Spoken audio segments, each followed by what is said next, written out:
Breaking news द्वारा प्रस्तुत है 10 फरवरी 2026 दिन मंगलवार सुबह की ताज़ा खबर। बिहार की राजधानी पटना के आलमगंज थाना इलाके के बजरंगपुरी में 10 फरवरी मंगलवार की सुबह एक कमेटी के उत्सव हॉल में भयंकर आग लगने से मची अफरा तफरी। फायर ब्रिगेड की दर्जनों गाड़ियां मौके पर पहुंचकर आग पर कंट्रोल करने की कर रही कोशिश। आसपास के घरों को कराया जा रहा है खाली। आग इतनी भयंकर लगी हुई है कि आग पर कंट्रोल करने में फायर ब्रिगेड टीम को काफ़ी परेशानियों का करना पड़ रहा सामना। एक और खबर प्रयागराज से है। प्रयागराज में सोमवार की देर रात हुआ बड़ा हादसा। बताया जा रहा है कि बारातियों से भरी 2 कारों के अनियंत्रित होकर नहर में गिरने के कारण हुआ यह हादसा। दोनों गाड़ियों में कुल 10 लोग सवार थे जो पानी में डूब गए। सूचना मिलते ही पुलिस और राहत टीमें मौके पर पहुंची और रात भर रेस्क्यू ऑपरेशन चलाया गया। कड़ी मशक्कत के बाद 8 लोगों को सुरक्षित बाहर निकाल लिया गया, जबकि मंगलवार की सुबह 2 शव बरामद किए गए। मृतकों की पहचान बांदा निवासी प्रदीप कुशवाहा और बलिया निवासी अनीश सिंह के रूप में हुई है। बताया जा रहा है कि अनीश सिंह की जल्द ही सीआरपीएफ में ज्वाइनिंग होने वाले थे। पिता के निधन के बाद परिवार की जिम्मेदारी उसी पर थी। इस हादसे से दोनों परिवारों में पसर गया मातम। पुलिस ने शवों को पोस्टमार्टम के लिए भेज दिया है और दुर्घटना के कारणों की जांच कर रही है।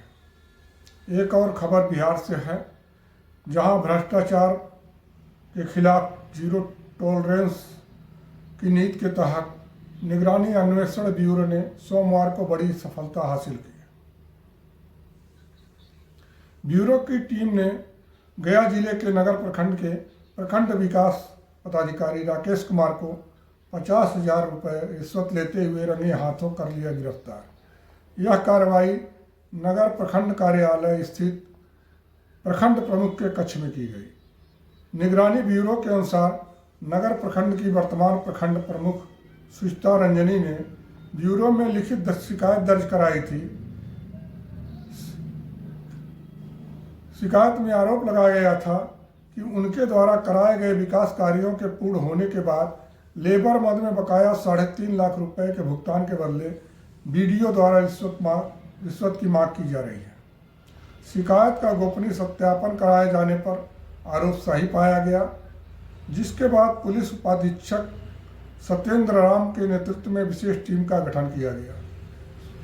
सोमवार को जैसे ही आरोपी ने 50,000 रुपये की पहली किस्त ली, टीम ने मौके पर ही उसे गिरफ्तार कर लिया। गिरफ्तारी के बाद आरोपी से पूछताछ की जा रही है। कानूनी प्रक्रिया पूरी होने के बाद उसे पटना स्थित विशेष निगरानी न्यायालय में पेश किया जाएगा। निगरानी ब्यूरो मामले से जुड़े अन्य दस्तावेजों और पहलुओं की भी जांच कर रहा है। बाराबंकी से आ रही खबर के मुताबिक बाराबंकी में डॉक्टर के कार पर हुई फायरिंग, पर किस्मत अच्छी होने के कारण डॉक्टर रहे सुरक्षित।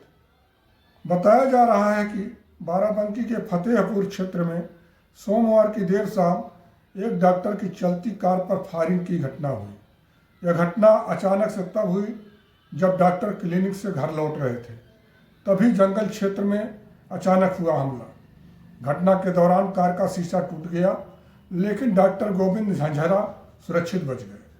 डॉक्टर झंझरा मोहम्मदपुर खाला थाना क्षेत्र के अमीरा गांव के रहने वाले हैं और फतेहपुर चौराहे पर अपना क्लिनिक चलाते हैं। स्थानीय लोगों और पुलिस के अनुसार हमलावर कार को रोकने की कोशिश कर रहे थे, लेकिन डॉक्टर की सतर्कता के कारण उन्हें कोई चोट नहीं आई।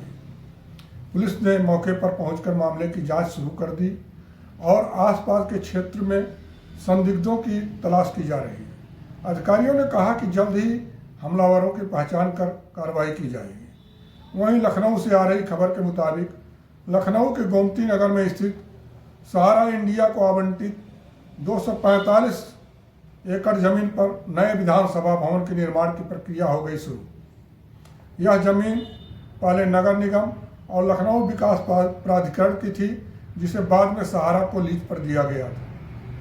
अब लीज रद्द कर जमीन वापस ले ली गई है।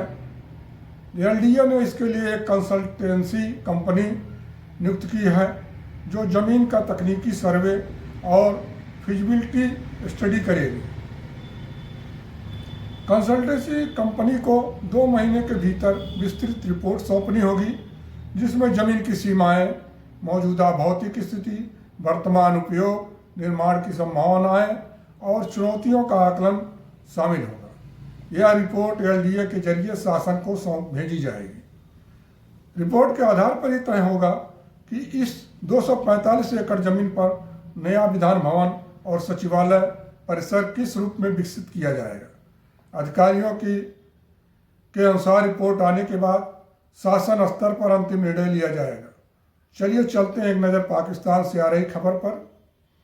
खबर के अनुसार पाकिस्तान के सुप्रीम कोर्ट ने सोमवार को जेल में बंद पूर्व प्रधानमंत्री इमरान खान से तत्काल मुलाकात की मांग वाली अर्जी कर दी खारिज। अदालत ने कहा कि सरकार को नोटिस दिए बिना ऐसा कोई आदेश जारी नहीं किया जा सकता। इमरान खान से मुलाकात की यह मांग उनकी पार्टी पाकिस्तान तहरीक-ए-इंसाफ के वरिष्ठ नेता लतीफ़ खोसा ने की थी। सुनवाई के दौरान पाकिस्तान के मुख्य न्यायाधीश याहिया आफरीदी ने खोसा से कहा कि सरकार को पहले नोटिस जारी किए बिना अदालत मुलाकात से जुड़ा कोई आदेश नहीं दे सकती। हालांकि अदालत ने इमरान खान से मुलाकात की मांग पर सरकार को मंगलवार के लिए नोटिस जारी कर दिया है।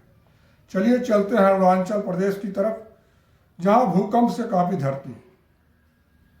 सूचना के मुताबिक अरुणाचल प्रदेश की धरती एक बार फिर भूकंप के झटकों से हिल उठी। राज्य के पश्चिमी कामेंग जिले में देर रात 12:58 पर भूकंप के झटके महसूस किए गए। रिक्टर पैमाने पर भूकंप की तीव्रता 3.1 मापी गई। फिलहाल भूकंप से किसी तरह के नुकसान की खबर नहीं है। हालांकि जिस वक्त भूकंप आया उस वक्त अधिकांश लोग अपने घरों में सो रहे थे। एक और खबर हाईकोर्ट इलाहाबाद से आ रही है, जहां इलाहाबाद हाईकोर्ट ने कोडीन युक्त सिरफ तस्करी के मुख्य आरोपी भोला जायसवाल की जब्त की गई संपत्तियों के मामले में राज्य सरकार से मांगा है जवाब। न्यायमूर्ति अजय भनोट और न्यायमूर्ति गरिमा प्रसाद की खंडपीठ ने यह आदेश तब दिया जब आरोपी ने अपनी जब्त संपत्ति की रिहाई के लिए याचिका दायर की थी। याचिका में आरोप लगाया गया था कि संपत्तियों को बिना उचित जांच और प्रक्रिया के जब्त किया गया है और अब उन्हें रिलीज किया जाना चाहिए। हाईकोर्ट ने राज्य सरकार को निर्देश दिया है कि वे इस मामले में पूरी जानकारी और जवाब कोर्ट को प्रस्तुत करें।